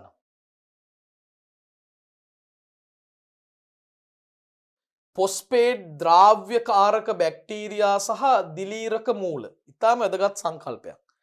දැන් ඇත්තටම පසේ තියෙන සීමාකාරීම පෝෂක කියන්නේ නයිට්‍රජන් පොස්පරස් කිව්වට ඔබ මගෙන් විමසුවොත් මේ දෙකෙනුත් කුමක්ද ගොඩක්ම සීමාකාරී කියලා? මොන පෝෂකයේද ගොඩක්ම සීමාකාරී? මට එක උත්තරයක් තියෙනවා. ඒ තමයි පොස්පරස්. නයිට්‍රජන්ටත් වඩා අඩුයි පොස්පරස්. පැහැදිලිද? පොස්පරස් අඩුයි. එතකොට සියලුම ශාක පෝෂක සලකපුහම වඩාත්ම සීමාකාරී පෝෂකය වෙන්නේ දරුවනේ පොස්පරස්. පොස්පරස් තමයි ගොඩක්ම සීමාකාරී වෙන්නේ. ඉතින් ඕනම පසක පොස්පරස් වල ජෛව උපයෝග්‍යතාවයට ඒක අදහස් වෙන්නේ පසට යොදන පොස්පරස් වලින් ඊටාම සුළු ප්‍රමාණයක් පමණක් ශාකවලට ප්‍රයෝජනයට ගන්න පුළුවන්. මේ ජෛව උපයෝග්‍යතාවය නොගිනිය හැකි තරම් අඩුයි. ඒ කියන්නේ ශාකවලට පසේ තියෙන පොස්පරස් උරා ගැනීමට තියෙන හැකියාව හරීම අඩුයි. හරිම අඩුයි. ඉතින් අපි කොහොමද ශාකයට පොස්පරස් උරා ගැනීම වැඩි කරවන්නේ? ඔන්න ගැටලුවක් අපිට එනවා. ශාකවල පොස්පරස් උරා ගැනීම සෑහෙන අඩුයි. ඒ වගේම පසේ තියෙන්නේ පොස්පරස් සෑහෙන අඩුයි. ඒතර සෑහෙන අඩුවෙන් තියෙන පොස්පරස් සෑහෙන අඩුවෙන් උරා ගන්නව නම් ශාකයක් මේ ශාකයට පොස්පරස් ලැබෙන හැකියාව හරි අඩුයි. ඒකට මොකද්ද අපිට කරන්න පුළුවන්? පොස්පරස් ද්‍රාව්‍යකාරක බැක්ටීරියා අපිට යොදා ගන්න පුළුවන්. දරුවනේ හොඳට මතක තියාගන්න අපේ පසේ තියෙන පොස්පේට් ප්‍රමාණය නැත්නම් පොස්පරස් ප්‍රමාණය පොඩි ප්‍රමාණයකින් තියෙනවා. හැබැයි වැඩේ තියෙන්නේ ඒ පොඩි ප්‍රමාණය වතුරේ හොඳට දිය වෙන්නේ නැහැ. දැන් ශාකයකට යමක් උරා ගන්න පුළුවන් වෙන්නේ වතුරේ දිය වෙලා ද්‍රාව්‍ය තත්වයෙන් තිබුණම, ජලීය තත්වයෙන් තිබුණම තමයි උරා ගන්න ලේසි. ඉතින් පොස්පේට් වල නැත්නම් පොස්පරස් වල තියෙන ද්‍රාව්‍යතාවය අඩු නිසා අපිට පොස්පරස් ද්‍රාව්‍යකාරක බැක්ටීරියාවන්ගේ සහයෝගය ගන්න වෙනවා. එහෙම නැත්නම් දිලීරක මූල කියන අන්‍යෝන්‍යාධාරී සම්බන්ධය අපිට අවශ්‍ය වෙනවා. ඒගොල්ලන්ට පුළුවන් මේ පසට යොදන පොස්පරස් වල ද්‍රාව්‍යතාවය වැඩි කරන්න, පසේ පවතින පොස්පරස් වල දියවීමේ හැකියාව වැඩි කරන්න පුළුවන්. මේ බැක්ටීරියා සහ දිලීර මගින් විවිධ කාබනික අම්ල ශ්‍රාවය කරනවා. ඒ කාබනික අම්ල නැත්නම් ඒ කාබනික සංයෝග මගින් පොස්පරස් සහිත ඛනිජ දිය කිරීමකට ලක් කරනවා. එතකොට ඒවා දිය වෙනකොට උරා ගැනීම ශාකවල මූල පද්ධතියට හරිම පහසුයි. දැන් මේ ඒකයි කියන්නේ. හරි? පොස්පරස් එහෙම නැත්නම් පොස්පේට් දිය වෙන්නේ නැති තත්වෙන් තමයි ස්වභාවිකව තියෙන්නේ. අපිට පුළුවන් ශුද්ධ ජීවීන් පාවිච්චි කරලා ඒවා දිය වෙන තත්වයට පත් කරන්න. එහෙම දිය වුණොත් තමයි පොස්පරස් උරා ගැනීම වඩාත් කාර්යක්ෂම වෙන්නේ. පොස්පේට් උරා ගැනීම කාර්යක්ෂම වෙන්නේ. හරි. එතකොට ඕනෑම පසක පොස්පරස් වල ජෛව උපයෝග්‍යතාවය නොගිනිය හැකි තරම් අඩුයි. නොගිනිය හැකි තරම් අඩුයි. එතකොට පොස්පරස් ද්‍රාව්‍යකාරක බැක්ටීරියා දිලීරක මූල මගින් පසට යොදන ලද පොස්පරස් වල ද්‍රාව්‍යතාවය වැඩි කරයි. මේ බැක්ටීරියා සහ දිලීර මගින් කාබනික අම්ල ශ්‍රාවය කරයි. මේ බැක්ටීරියා සහ දිලීර මගින් කාබනික අම්ල ශ්‍රාවය කරනවා. එම කාබනික සංයෝග මගින් පොස්පරස් සහිත කනිජ දිය කරයි. මේ කාබනික සංයෝගවලට පුළුවන් පොස්පරස් අඩංගු වන කනිජ දිය කරන්න පුළුවන්. එමනම් දරුවනේ අපි තවදුරටත් මේ පාඩමේ විෂය කරුණු සමග සම්බන්ධ වෙමු.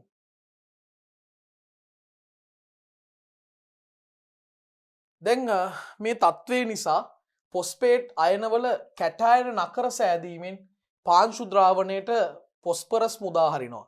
මේ පොස්පේට් අයනවල කැටායන නකර කියන දේවල් හැදෙන නිසා හරිම පහසුවෙන් පාංශු ද්‍රාවණයට පොස්පරස් මුදා හරින්න යොමු කරන්න පුළුවන්. ඉතින් වර්තමානයේදී වාණිජමය ලෙස හදන ශුද්‍රජීවී ජෛවීය පොහොර වෙළඳ පොලේ දැක ගන්න පුළුවන්. වර්තමානයේදී වාණිජමය වශයෙන් ඒ කියන්නේ ව්‍යාපාරික වෙළඳ අරමුණු ඇතිකව නිර්මාණය කරන ලද ශුද්‍රජීවී ජෛව පොහොර වෙළඳ පොලේ අපිට ගන්න පුළුවන්. ඒ වරගෙන මේ පැකට් කඩලා අපේ අස්වැන්නට වගා භූමියට ඉසින්නට හැකියාවක් තියෙනවා.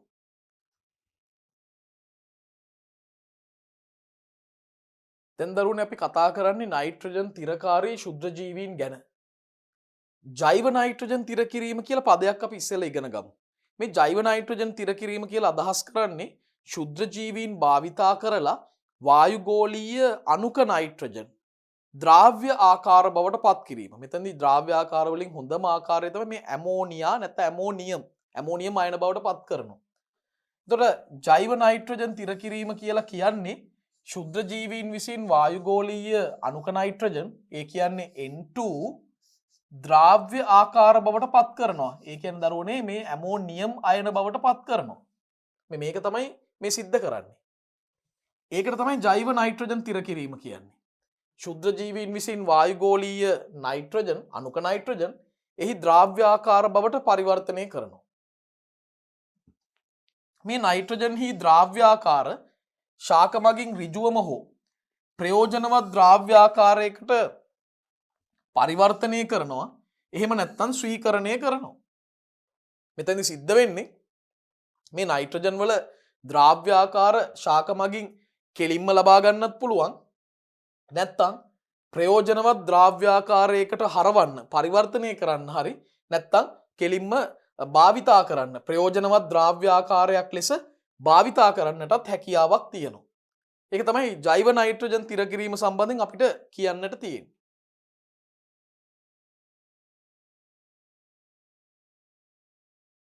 දැන් උදාහරණ විදිහට අපි ගත්තොත් මේ නයිට්‍රජන් තිර කිරීමත් ආකාර දෙකකට සිද්ධ වෙනවා.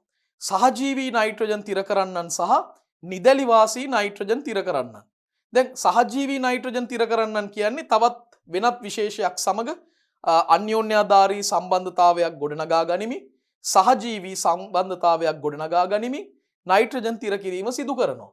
මෙහෙම කියද්දී අපිට මතක් වෙන්නේ රනිල ශාකවල මූල ගැටිතිවල වාසය කරන අර රයිසෝබියම් කියන බැක්ටීරියාව. එයා සහජීවී නයිට්‍රජන් තිර කරන්නෙක්. ඒ වගේම අපිට මතක් වෙනවා සීකස් වල කොරල් හැඩති මුලේ වාසය කරන ඇනබීනා සයිකඩයාරුම් කියන සයනෝ බැක්ටීරියාව. එයත් අපිට ගන්න පුළුවන්. බලන්න සහජීවී නයිට්‍රජන් තිර කිරීම. රයිසෝබියම් විශේෂ රනිල ශාක සමග කිට්ටු සම්බන්ධතා ගොඩනගනවා. මේ රයිසෝබියම් විශේෂ දරුවනේ රනිල ශාකත් එක්ක කිට්ටු සම්බන්ධතා ගොඩනගනවා. හරිම සමීප සම්බන්ධතා. තිර කරන ලද නයිට්‍රජන් මේ රනිල ශාක මිය ගියාට පස්සේ පසට මුදා හැරෙන බැවින් වෙනත් ශාක විසින් ප්‍රයෝජනයට ගන්නවා. දැන් මේ තිර කරන නයිට්‍රජන් ටික රනිල ශාකයක් මිය ගියාට පස්සේ ඒවා පසට මුදා හැරෙනවා. එතකොට ඒ ගහට ගන්න බැරි වුණාට ඒ පරිසරයේ ඉන්න අනෙකුත් ශාකවලට ලබා ගන්න පුළුවන්. ප්‍රයෝජනයට ගන්න පුළුවන්. විවිධ රයිසෝබියම් ආක්‍රමණික වාණිජමය ලෙසින් ප්‍රයෝජන සඳහා ඇත.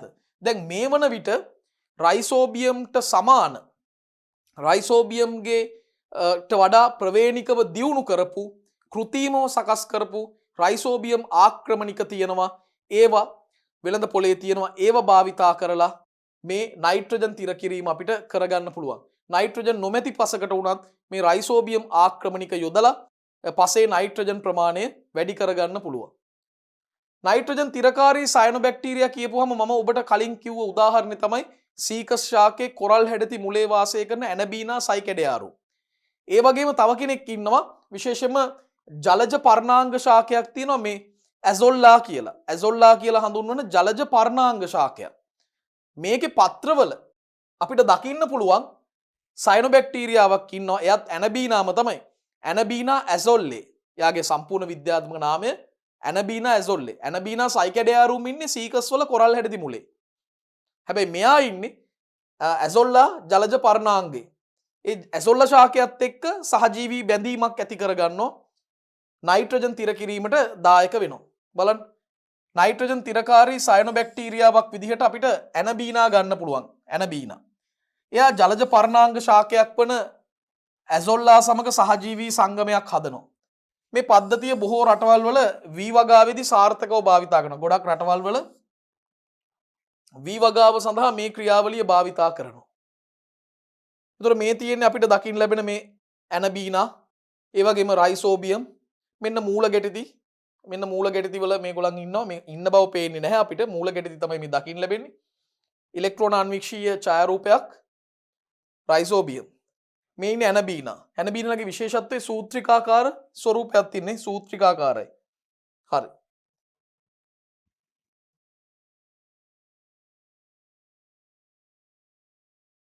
දැන් අර අපි කතා කරපු ඊළඟ අවස්ථාව නිදැලිවාසී නයිට්‍රජන් තිර කරන්න. දැන් දරුවනේ මේ නිදැලිවාසීන් කියලා කියන්නේ ඔවුන් පරිසරයේ තනි තනිව වාසය කරමින් කාත් එක්කවත් විශේෂ සම්බන්ධතා ගොඩනගමින් නෙමෙයි. තනි තනිව නිදැල්ලේ හැසිරෙමින් හැබැයි නයිට්‍රජන් තිර කරනවා. වායුමය නැත්නම් අණුක නයිට්‍රජන් ද්‍රාව්‍ය ආකාරයක් බවට පත් කරනවා. ඉතින් මේකට හොඳම උදාහරණයක් තමයි මේ ඇසඩොබැක්ටර්. ඇසඩොබැක්ටර්. ඇසිටෝ නෙමෙයි ඇසඩොබැක්ටර්. එයා නිදැලිවාසී නයිට්‍රජන් තිරකාරක බැක්ටීරියාවක්. මෙතන ඉදිරිපත් නොවුනත් විශේෂ කරුණක් විදිහට ක්ලොස්ට්‍රීඩියම්ව ගන්නත් පුළුවන්. ඒ වගේම නොස්ටොක් කියන සයනොබැක්ටීරියාව ගන්නත් පුළුවන්. හරි. ඇසඩොබැක්ටර් වැනි නිදැලිවාසී නයිට්‍රජන් තිරකාරක බැක්ටීරියා මූල ගෝලයේ ඉහළ සාන්ද්‍රණයකින් පවතී. මේ මූල ගෝලය කියලා අදහස් කරන්නේ මොකද්ද? මූල ගෝලය කියලා අදහස් කරන්නේ මුල සහ මුල ආශ්‍රිත පරිසරය තමයි මූල ගෝලය. අපි මේ ගැන ගැඹුරෙන් සාකච්ඡා කරනවා පාංශු ශුද්ධ ජීව විද්‍යාවේදී. දැන් මේ ඉන්නේ ඇසිටොබැක්ටර් සමාජිකයන් ඉලෙක්ට්‍රෝන අන්වික්ෂීය ඡායාරූපයක් තමයි මේ තියෙන්නේ. ඇසිටොබැක්ටර් සමාජිකයන් ඉන්නවා.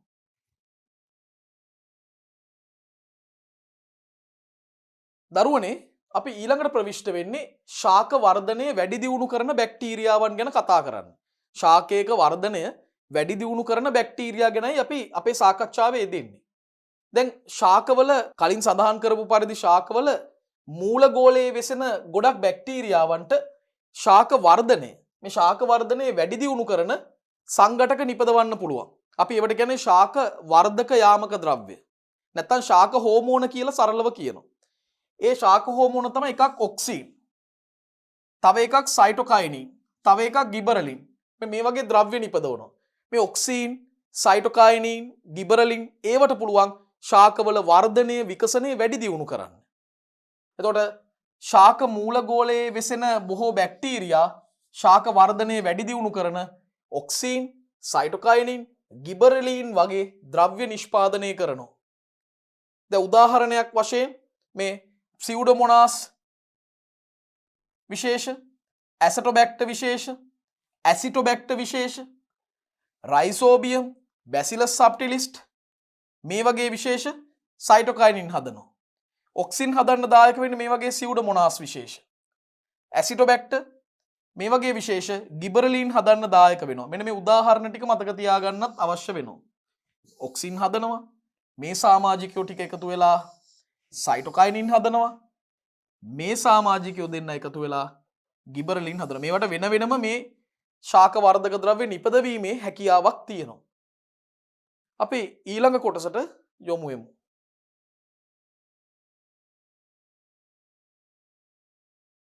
ජෛව පලිබෝධ නාශක නැත්තම් ජෛව පාලක කාරක BCA. හරි. මොනවටද මේ ජෛව පලිබෝධ නාශක කියන්නේ? දරුවනේ අපි දන්නවා රසායනික ද්‍රව්‍ය පලිබෝධ නාශක ලෙස ක්‍රියා කරනවා. හරි. එතකොට පලිබෝධකයන් කියන්නේ වගාවට ආර්ථික හානියක් ඇති කරන ජීවීන්. ඔවුන්ව මර්ධනය කරන්න රසායනික ද්‍රව්‍ය යොදනවා. ඒවට තමයි කියන්නේ රසායනික පලිබෝධ නාශක නැත්තම් කෘමිනාශක කියලාත් කියනවා. එතකොට මේ රසායනික පලිබෝධනාශක අධික ලෙස භාවිතා කරපුවාම පසට ලොකු හානියක් වෙනවා. ඒ විතරක් නෙමෙයි. රසායනික පලිබෝධනාශක නිසා ගොවියට උදව් කරන වගාවට හිතකාමී ශුද්‍රජීවීන් සහ අපිට ඇහැට කනට පේන මහජීවිනුත් විනාශ වෙනවා. හරි මේ රසායනික ද්‍රව්‍ය රසායනික පලිබෝධනාශක භාවිතය නිසා පසේ සාරවත් බව වැඩි කරන ශුද්‍රජීවීන් වගේම ගොවියාට හිතවත් අනෙකුත් ජීවිනුත් විනාශ වෙන්න පුළුවන්. ලොකු බලපෑමක් වෙනවා. ඉතින් ඒ නිසා මතක තියාගන්න රසායනික පලිබෝධනාශක අධික ලෙස භාවිතය මිනිසාට අහිතකර අතුරු ප්‍රතිඵල ඇති කරන්න හේතු වෙනවා. ගොඩාක් පිළිකාවලට වකුගඩු ආශ්‍රිත රෝගවලට හේතු වෙනවා මේ රසායනික පලිබෝධනාශක අධික භාවිතය. දැන් ඒවා එහෙම නැත්නම් ඒවායේ විශේෂ ආකාර පරිසරය තුල දිගු කාලීනව පවතිනවා. ඔන්න ඕකට තමයි අපි කියන්නේ ජෛව හායනයට ලක් වෙන්නේ නැහැ කියලා. ජෛව හායනයට ලක් වෙන්නේ නැහැ. ජෛව හායනයට ප්‍රතිරෝධී. ඒ නිසා ඒවායේ විවිධ ආකාර පරිසරය තුල දිගු කාලයක් තියෙනවා. හරි? ඒ වගේම අර මම කලින් කියපු දේ. හරි? පලිබෝධනාශකයක අරමුණ තමයි මේ වගාවට හානි කරන පලිබෝධකයෙක්ව ඉලක්ක කරලා ඒ පලිබෝධකයව විනාශ කරන එක. හැබැයි රසායනික ද්‍රව්‍යයට තේරෙන්නේ නැහනේ මම මේ විනාශ කරන්නේ කාවද කියලා. එතකොට ඉලක්ක නොකරපු අහිංසක වගාවට උදව් කරන සමහර ජීවීන් පවා මේ ක්‍රියාවලිය තුලදී විනාශ වෙන්න පුළුවන්. ඉලක්ක නොවූ ජීවීන්ටද මේ ශේෂවල විෂ බලපානවා. ඉලක්ක නොවූ ජීවීන්ටත් මේ ඉතුරු වන දේවල් වල විෂ බව පැහැදිලිව බලපානවා. ඒ නිසා අර ඉලක්ක නොවන ජීවිනුත් මර්ධනය වෙන්න පුළුවන්. පලිබෝධනාශක අධික ලෙස භාවිතය නිසා කාලයක් යනකොට මේ පලිබෝධනාශක වලට ඔරොත්තු දෙන මාදිලි බිහි වෙන්න පුළුවන් පලිබෝධකයන්ගේ. මුල් කාල වකවානුවේදී පලිබෝධකයන්ට පලිබෝධනාශක වැටිච්ච ගමන් මැරෙනවා. හැබැයි සමහර පලිබෝධකයන්ගේ දේහය තුල ජානවල සිද්ධ වෙන විකෘති නිසා ඒ පලිබෝධනාශක වලට ඔරොත්තු දෙන හැකියාවක් දියුණු වෙනවා. එහෙම ජීවීන් කීප දෙනෙක් මැරෙන්නේ නැතුව ඉතුරු වෙලා ඔවුන්ගෙන් ගහණය නිර්මාණය වෙනවා. එතකොට පරම්පරා ගණනාවක් මේ විදිහට ආරක්ෂා වුණොත් ඔවුන් තුල ඊ타මත්ම ප්‍රබල සුපිරි ජාන නිර්මාණය වෙනවා අර පලිබෝධක වලට එරෙහිව. එතකොට පලිබෝධනාශක කොච්චර ගැහුවත් වර්තමානයේ ඉන්න අර එදා හිටපු ගහනේ වර්තමාන සමාජිකයන්ට ඒක දැනෙන්නේවත් නැහැ. හරියට නිකන් වතුර පොදක් වැටෙනවා වගේ වෙන්න පුළුවන්. ඒ නිසා මේ පලිබෝධනාශක අධික භාවිතය නිසාම කාලයක් යනකොට පලිබෝධකයන් මේ පලිබෝධනාශක වලට ඔරොත්තු නොදෙන තත්වයකට සංවේදී නොවන තත්වයකට පත් වෙන්න පුළුවන්. පලිබෝධනාශක අධිකව භාවිතා කිරීම නිසා පලිබෝධනාශක වලට එරෙහිව පලිබෝධකයන් අතර ප්‍රතිරෝධයක් ගොඩනැගෙනවා. විරුද්ධතාවයක් ගොඩනැගෙනවා. එබැවින් කෘත්‍රිම රසායනික පලිබෝධනාශක පරිසරයට හිතකාමී නැහැ. විෂ අඩු ආදේශක උපාය මාර්ග වලින් අපි මේවා වෙනස් කරගන්න ඕනේ. මේ කෘත්‍රිම රසායනික පලිබෝධනාශක පරිසරයට හිතකාමී විෂ බවින් අඩු ආදේශක මගින් වෙනස් කරගන්න නැත්නම් ප්‍රතිස්ථාපනය කරගන්න ඕනේ. පලිබෝධකයන් සහ රෝග පාලනයට ස්වභාවයේ පවතින ශුද්ධ ජීවීන් භාවිතා කරන්න පුළුවන් කියලා දැන් හොයාගෙන තියෙනවා. පලිබෝධකයන්ව ඒ වගේම ඔවුන්ගෙන් වැළඳෙන රෝග පාලනය කරන්න මේ ස්වභාවික පරිසරයේ ඉන්න සමහර ශුද්ධ ජීවීන් ගන්න පුළුවන්. ඒ මොකද ඒ ශුද්ධ ජීවීන්ගේ සෛලවල තියෙනවා මේ පලිබෝධකයන්ට එරෙහි ජාන. හොඳම කෙනෙක් තමයි අපිත් කෙටි යෙදුමකිනුත් මෙයාව දන්නවා. දිග නම තමයි බැසිලස් තුරෙන්ජියන්සිස්. බැසිලස් තුරෙන්ජියන්සිස් කියන්නේ මේ වගේ කෙනෙක්. හරි? එයාට පුළුවන් විශාල හානියක් කරන්න පලිබෝධකයන්ට එරෙහිව. අපි බැසිලස් තුරෙන්ජියන්සිස්ව අඳුරන්නේ BTI කියපුවාම දන්නවා ගොඩක් අය. BTI bacteria. විශේෂයෙන්ම ශ්‍රී ලංකාවේ ඩෙන්ගු රෝගය පාලනය කරන්න අරමුණින් කියුබාවෙන් ලංකාවට ගෙන්නවා. ආනයනය කළා BTI. හරි? ඒ නිසා ගොඩක් දෙනෙක් මේ පදේ අහලා පුරුදුයි කෙටි යෙදුම. නමුත් සම්පූර්ණ නම තමයි බැසිලස් තුරෙන්ජියන්සිස්. දැන් එහෙමනම් පලිබෝධකයන් සහ රෝග පාලනයට ස්වභාවයේ පැවතගෙන එන ශුද්ධ ජීවීන් අපිට යොදා ගන්න පුළුවන්. ඒ ස්වභාවික ශුද්ධ ජීවීන්ගේ මේ හැකියාව අපිට අවශ්‍ය නම් ජාන තාක්ෂණය මගින් තව වැඩි දියුණු කරන්න පුළුවන්. අර ප්‍රවේණිකව විකරණය කරන්න පුළුවන්. සමහර ශුද්ධ ජීවී සැකසීම් දැනට වාණිජව ප්‍රයෝජනයට ගැනීම සඳහා පවතින අතර ඒවා බොහෝ භෝග පද්ධති වලට බහුලව යොදනවා. මේ සමහර ශුද්ධ ජීවී සකස් කිරීම මේ වගේ ක්‍රියාවන් වලට දැනට වෙළඳාමක් විදිහටම වාණිජමය වශයෙන් ප්‍රයෝජනයට ගන්න බොහෝ භෝග පද්ධති වලට බහුල වශයෙන් යොදනවා. බහුලව යොදනවා.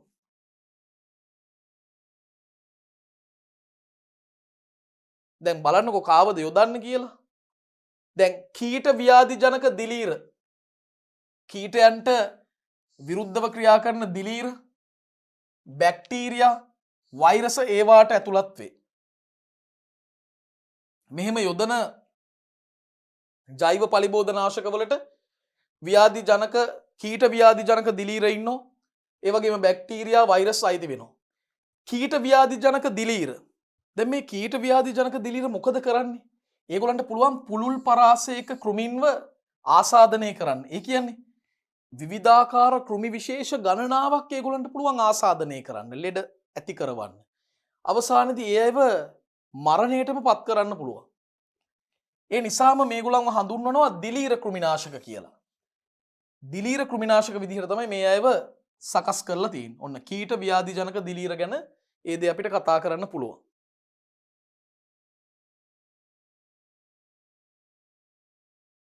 ඊළඟට කීට ව්‍යාධි ජනක බැක්ටීරියා. ඔන්න අර මම කියපු BTI ගැන තමයි දැන් කතා කරන්නේ. මේ කීට ව්‍යාධි ජනක බැක්ටීරියා විශේෂම බැසිලස් තුරෙන්ජියන්සිස් මේ අයට හැකියාවක් තියෙනවා කීටයන්ව මර්ධනය කරන්න හේතු වන මේ විෂ ප්‍රෝටීන් ස්පටික නිපදවන්න. මේ අයට පුළුවන් විෂ ප්‍රෝටීන් ස්පටික නිපදවන්න. එතකොට කීටයා දකිනවා මේ විෂ ප්‍රෝටීන් ස්පටික. බිත්තර පිපිරිලා එළියට එන කීටයා මේ ලෝකයේ කිසිම දෙයක් ගැන අවබෝධයක් නැහැ. එයාට හිතෙන්නේ අර දිලිසි තියෙන විෂ ප්‍රෝටීන ස්පටික දැක්කම මේව හොඳ ආහාරයක් කියලා. ඉතින් අනුභව කරනවා. අනුභව කරපුවා මොකද වෙන්නේ? මෙන්න අර කීටයාගේ ඊටාම සියුම් බඩවැල් පටක මේවා කුණු වෙලා දිය වෙලා විනාශ වෙලා මේ කීට අවදියේදීම මෙයාව මර්ධනය කරගන්න පුළුවන්. හොඳට මතක තියාගන්න ජීවන චක්‍රයක පලිබෝධකයෙක්ගේ ජීවන චක්‍රයක මර්ධනය කරන්න ලේසිම සහ මර්ධනය කරන්න අවශ්‍යම අවධියක් තමයි කීට අවධිය. මොකද කීට අවධිය මර්ධනය කරොත් එතනින් එහාට ජීවන චක්‍රයේ පැවැත්මක් නැහැ. හරි. බලන්න. කීට ව්‍යාධි ජනක බැක්ටීරියා. කවුද මෙතන ඉන්නේ? බැසිලස් තුරෙන්ජියන්සිස්. දැන් මේ අය බහුතරයක් කීටයන්ට නාශක හෝ විෂ සහිතයි. මේවා බහුතරයක්ම කීටයන්ව නාශනය කරනවා නැත්නම් කීටයන්ට විෂ සහිතයි. මේ බැක්ටීරියාවන් විසින් නිපදවනවා අර විෂ ප්‍රෝටීන ස්පටික. ඒවා කනවා. ඒවා අධිග්‍රහණය කරනවා. අධිග්‍රහණය කරපුවම මේවා කීටයන්ට විෂ සහිතයි. මේ විෂවලට කියන්නේ BT ටොක්සින් කියලා. BT දූලක කියලා කියන්නේ. ටොක්සින් කියන්නේ දූලකනේ. හරි බැසිලස් තුරෙන්ජියන්සිස් දූලක. අධිග්‍රහණයෙන් පස්සේ බලන්නකො වෙන දේ. අධිග්‍රහණයෙන් පස්සේ මේ විෂ දිය වෙලා අර කීටයාගේ බඩවැල් පටක දිය කරනවා. මම කියපු හැම වචනයක්ම ගැලපෙනවා නේද? බඩවැල් පටක දිය කරනවා, බිඳ වැටීම සිද්ධ කරලා මරලම දානවා. ආයි කිසිම සමාවක් නැහැ. දැනට භාවිතා කරන ජෛව පලිබෝධනාශක සැකසීම් වලින් බහුතරයක් බැසිලස් තුරෙන්ජියන්සිස්ගේ ආභාසයෙන් තමයි හදාගෙන තියෙන්නේ. බැසිලස් තුරෙන්ජියන්සිස්ගේ පදනමකින් තමයි හැදිලා තියෙන්නේ. බැසිලස් තුරෙන්ජියන්සිස් මගින් තමයි දැනට භාවිතා කරන බහුතරයක් ජෛව පලිබෝධනාශක සකස් වෙලා තියෙන්නේ. මේ ඉන්න දරුවනේ බැසිලස් තුරෙන්ජියන්සිස් සමූහයක් ඉන්න ඉලෙක්ට්‍රෝන අන්වික්ෂීය ඡායාරූපයක්.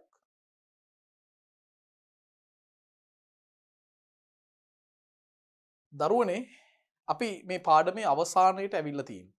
දැන් අපි කතා කරන්නේ කොම්පෝස්ට් සෑදීම ගැන. කොම්පෝස්ට් සෑදීම කොයි වෙලාවෙ හරි ෂෝට් නෝට් එකකට අහන්න පුළුවන්. බලන්න කරුණු ගොඩක් තියෙනවා. ඒ නිසා මේ ගැනත් අපි හොඳ අවධානයකින් යොමු කරන්න ඕනේ. පාඩමේ අවසානයේ කියලා මේ ටික මග අරගන්න බෑ. හරි? කොම්පෝස්ට් සෑදීම ගැන හොඳට දැනගන්න ඕනේ. හරි. අපි බලමු. කොම්පෝස්ට් සෑදීම කියලා කියන්නේ මොකක්ද? ශුද්‍රජීවී හායනය මගින්. ඒ කියන්නේ ශුද්‍රජීවීන් විසින් සිදු කරන බිඳ වැටීමේ නැත්නම් ජීර්ණ ක්‍රියාවලිය මගින් ශාකශේෂ. ශාකශේෂ කියන්නේ ශාකවල ඉතිරි වෙච්ච කොටස්. ශාකශේෂ ස්වභාවික හියුමස් වලට සමාන ද්‍රව්‍යයක් බවට පරිවර්තනය කරන ක්‍රියාවලිය. කොම්පෝස්ට් සෑදීම කියලා කියන්නේ ශුද්‍රජීවීන්ගේ මේ ජීර්ණ ක්‍රියාවලිය නැත්නම් බිඳ වැටීමේ ක්‍රියාවලිය මගින් ශාකවල ඉතිරි වෙලා තියෙන කොටස් විශේෂයෙන්ම ඔය මරණයට පත්වෙච්ච ශාකවල තියෙන කොටස් දි รา පත් වෙන්න නියමිත කොටස් ස්වභාවික හියුමස් වලට සමාන ද්‍රව්‍යයක් බවට පරිවර්තනය කරන ක්‍රියාවලිය. කොම්පෝස්ට් සෑදීමට ඕන කරන තත්ත්ව කීපයක් තියෙනවා. දරුවනේ කොම්පෝස්ට් හදනකොට ඒ මාධ්‍ය තෙත් වෙන්න ඕනේ. තෙතමනයක් තියෙන්න ඕනේ. හැබැයි පොඩි උණුසුම් ගතියක් තියෙන්නත් ඕනේ. මතකද මම කිව්වා කොම්පෝස්ට් බැරල් වල නිෂ්පාදනය කරද්දි ඒ බැරල් වල ඒ භාජන වල සිදුරු තියෙන්න ඕනේ. මොකද හොඳින් වායු ගලාගෙන එන්න පුළුවන් වෙන්නේ. ඒ කියන්නේ ස්වායු තත්වයන් තියෙන්න ඕනේ. ස්වායු තත්වයන්. හරි? උණුසුම් තත්ත්ව තියෙන්න ඕනේ, තෙතමනයක් තියෙන්න ඕනේ, ස්වායු තත්ත්ව තියෙන්න ඕනේ. මේ වගේ ස්වායු තත්ත්ව, උණුසුම්, තෙත් තත්ත්ව යටතේ මිශ්‍ර ශුද්ධජීවී ගහනයක් මගින් ඓන්ද්‍රීය ද්‍රව්‍ය හායනය කරනවා. මොකද්ද මේ මිශ්‍ර ශුද්ධජීවී ගහනයක් කියන්නේ? මේක ඇතුලේ ස්වායු කට්ටිය ඉන්නවා. මේක ඇතුලේ නිර්වායු ජීවීන් ඉන්නවා. ස්වයං පෝෂීන්, විෂම පෝෂීන් මේ හැම කණ්ඩායමම මේක ඇතුලේ ඉන්නවා. හරි? මිශ්‍ර ශුද්ධජීවී ගහනයක් එක කාණ්ඩයක් නෙමෙයි, කාණ්ඩ කීපයක එකතුවක්. දැන් මූලිකතම ක්‍රියාව වශයෙන් අපිට කතා කරන්න පුළුවන් ශාක ද්‍රව්‍ය මත වාසය කරන මේ තාපකාමී බැක්ටීරියා විසින් ද්‍රව්‍ය ගොඩවල් වල උෂ්ණත්වය සෙල්සියස් 55-60 දක්වා වැඩි කරනවා. මුලින්ම සිද්ධ වෙන දේ තමයි මේ ශාක ද්‍රව්‍ය මත වාසය කරන තාපකාමී බැක්ටීරියා ඉන්නවා. මෙයාලට පුළුවන් මේ කසල ගොඩවල් නැත්නම් මේ ද්‍රව්‍ය ගොඩවල් වල උෂ්ණත්වය සෙල්සියස් අංශක 55-60 දක්වා ටික ටික වැඩි කරන්න පුළුවන්. මේකේ ප්‍රතිඵලයක් විදිහට දින කීපයක් සඳහා, දවස් කීපයක් සඳහා තාපකාමී බැක්ටීරියා හායන ක්‍රියාවලිය අභිභවනය කරනවා. ඒගොල්ලන් තමයි මේක පාලනය කරගෙන යන්නේ. මේකේ ප්‍රතිඵලයක් විදිහට දින කීපයක් තාපකාමී බැක්ටීරියා මේ හායන ක්‍රියාවලිය අභිභවනය කරනවා. දැන් කාලයත් සමග උෂ්ණත්වය පහළ වැටෙනවා. මොකද මතක තියාගන්න තෙතමනයකුත් තියෙනවනේ. එතකොට උෂ්ණත්වය පහළ වැටෙනවා. පහළ වැටෙනකොට තාපකාමී ශුද්ධජීවී ගහණය මධ්‍යකාමී ශුද්ධජීවී ගහණයක් මගින් ප්‍රතිස්ථාපනය වෙනවා. එතකොට මෙතෙක් වෙලා මේ බාර දූර කාර්යය කරපු තාපකාමී බැක්ටීරියාලා මොකද වෙන්නේ? එයාලා ඒ කාර්යය බාර දෙනවා මධ්‍යකාමී ශුද්ධජීවී ගහණයකට. හරි? මොකද තාපකාමී බැක්ටීරියා ක්‍රියාත්මක වෙන්න උෂ්ණත්වය වැඩියෙන් තියෙන්න ඕනේ. හැබැයි මේ තෙතමනය සහිත ස්වභාවයත් එක්ක උෂ්ණත්වය ටික ටික අඩු වෙනකොට තාපකාමී ශුද්ධජීවී ගහණය මධ්‍යකාමී ශුද්ධජීවී ගහණයක් බවට ප්‍රතිස්ථාපනය වෙනවා. පැහැදිලිද? මේ කොම්පෝස්ට් සාධන ක්‍රියාවලියේදී මේ ශාකමය ද්‍රව්‍ය ගොඩවල් අපිට පෙරලන්න පුළුවන්. තෙතමනය එක් කරන්න පුළුවන්. පෙරලීමෙන් අපි බලාපොරොත්තු වෙන්නේ මොකද්ද? වාතන ක්‍රියාවලිය සිද්ධ කරගන්න. තෙතමනය එක් කරන්න පුළුවන්. ඔක්සිජන් සපයලා දීලා මේ ක්‍රියාවලිය තව තවත් මොනා කරන්න පුළුවන්ද? වේගවත් කරන්න පුළුවන්. ගොඩවල් පෙරලීමෙන්, තෙතමනය එක් කිරීමෙන්, ඔක්සිජන් සපයා දීමෙන් මේ ක්‍රියාවලිය අපට වේගවත් කරන්න පුළුවන්. අපට මේ ක්‍රියාවලිය දරුවනේ තව තවත් වේගවත් කරන්න පුළුවන්. පැහැදිලිද? හරි. අවසාන වශයෙන් කියන්න තියෙන්නේ මොකද්ද? බැක්ටීරියාවන් විතරක් නෙමෙයි. බැක්ටීරියාවන්ට අමතරව දිලීර, ඇක්ටිනොමයිසිටිස්, මේ කියන්නේ සූත්‍රිකාකාර ආකාර, ප්‍රොටසෝවා වැනි ශුද්ධ ජීවිනුත් කාබනික ද්‍රව්‍ය කොම්පෝස්ට් බවට බිඳ දැමීමට දායක වෙනවා. බැක්ටීරියාව විතරක් නෙමෙයි මේක කරන්නේ. බැක්ටීරියාවන් හුදකලාව කරන වැඩක් නෙමෙයි මේක. මේ වැඩේ කරන්න දිලීර ඕනේ වෙනවා. ඇක්ටිනොමයිසිටිස් නැත්නම් සූත්‍රිකාකාර ශුද්ධ ජීවීන්, ඒ වගේම ප්‍රොටසෝවා වගේ ශුද්ධ ජීවිනුත් ඒ අයටත් පුළුවන් මේ කාබනික ද්‍රව්‍ය කොම්පෝස්ට් පොහොර බවට බිඳ දැමීමට ඒ අයටත් හැකියාව තියෙනවා. කාබනික ද්‍රව්‍ය කොම්පෝස්ට් පොහොර බවට බිඳ දමන්න ඒ අයටත් හැකියාව තියෙනවා. ඒ අනුව ආදරණීය දරුවනේ ඊටාම විශාල කරුණු ප්‍රමාණයක් මම පටන් ගන්නකොටම කිව්වා මේ පරිච්ඡේද මේ කර්මාන්ත හා සම්බන්ධ ශුද්ධ ජීව විද්‍යාවේ ලොකු විෂය කරුණු ප්‍රමාණයක්, සියලුම විෂය කරුණු කිසිම අඩුවකින් තොරව මම ඔබට ගෙන ආවා. ඉතින් අපි දැන් සිද්ධාන්ත මේ කරුණු ඉගෙන ගත්ත නිසා මෙතනින් පස්සේ මේ කර්මාන්ත හා සම්බන්ධ ශුද්ධ ජීව විද්‍යාවේ දැවැන්ත ප්‍රශ්නාවලියකට අපි පිළිතුරු ලියන්නයි සූදානම් වෙන්නේ. එතකොට අපි මේ පරිච්ඡේදයේ සමග ඉදිරියේදී එකතු වෙමු. එතෙක් ඔබට සුබ දවසක්.